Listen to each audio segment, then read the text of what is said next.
Hey guys, it's Amy here, Centre Director of UU for Christ, bringing you today's Life Words. Now, our passage today is Mark chapter 7, verses 1 to 23. And there's lots going on in this passage that can make it seem quite confusing when we first look at it.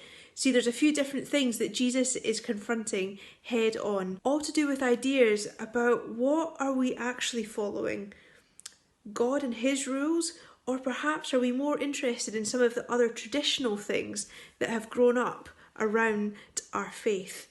Now, in the first part of our passage, Jesus is having an argument once more with these Pharisees who keep popping up and finding reason to pick fault with Jesus and his followers. And this time the problem is that some of Jesus' disciples are eating without washing their hands first. Now, we all know at the moment it's important to wash our hands, but the Pharisees weren't really interested in Jesus' followers' cleanliness. They were more interested in why Jesus was allowing his followers not to follow the strict Jewish laws at the time, which demanded that people cleaned their hands before they ate. Now, Jesus is quite hard in how he comes back on the Pharisees because he says to them, "You are hypocrites.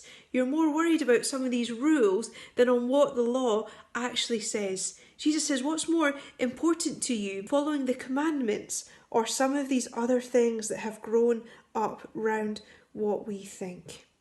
In fact, Jesus even quotes the book of Isaiah saying, "Pharisees, you're really good at honouring me with your lips, but your hearts and your thoughts are far away from what they should be." This is the centre of what the clash is here. What's important, what we say or what's going on the inside? What are we really thinking? What are we really responding to? Jesus is quick and to be critical here of the religious leaders because they're quick to try and find fault in others without seeing the problem that's really going on with them. The story continues though, and the second part of our passage is again coming down to some of these other Jewish rules that were important at the time, this time around food and what food Jewish people were not allowed to eat and what they could. Now, what Jesus does is very, in quite harsh again words, pick fault in some of what the Pharisees and other people have been saying. Because he's saying it's not about the food you eat that makes you unclean. And Jesus is quite funny in what he says. He says, because the food we eat, actually, it just comes out anyway. That's not the problem with what makes us unclean. Instead, Jesus says, it's not things that go into our stomach, but instead it's things that come out of our heart that make us unclean.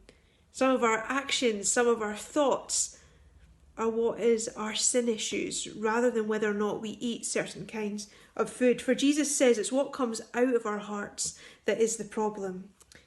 Evil thoughts, sexual immorality, theft, adultery, lying, wickedness, jealousy, pride, foolishness, slander. These are the things that make us unclean. These are the things we need to say sorry to God for the times we've got it wrong, for the time we've done any of this huge list. If you're anything like me, these are things that we do all the time. How we need to come to God and say sorry, because God accepts us when we come to him. When we say we've got it wrong, God is forgiving and loving and gives us a fresh start each and every day. Jesus came to deal with these things that we call sin, so that we might not have to be unclean forever.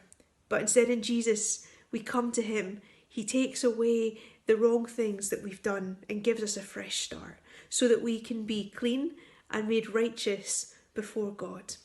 So today, a couple of things for us to think about. When are we saying things with our lips and not following them up with our hearts? What's become important to us, following the way that Jesus wants us to live?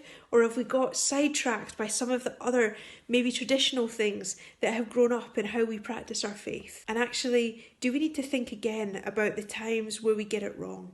About the things that come out of our hearts that might lead us away from what Jesus wants us to be doing? What do you need to say sorry to God for today? Where do we need to get our priorities back on track?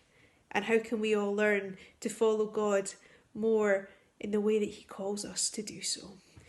Guys, lots to think about today. Get stuck into the passage. Come back to us with your thoughts and your questions. We want to hear what you think as we get into some of these slightly trickier passages. Have a brilliant day, and we'll see you tomorrow for the next part of Life Words. Bye, guys.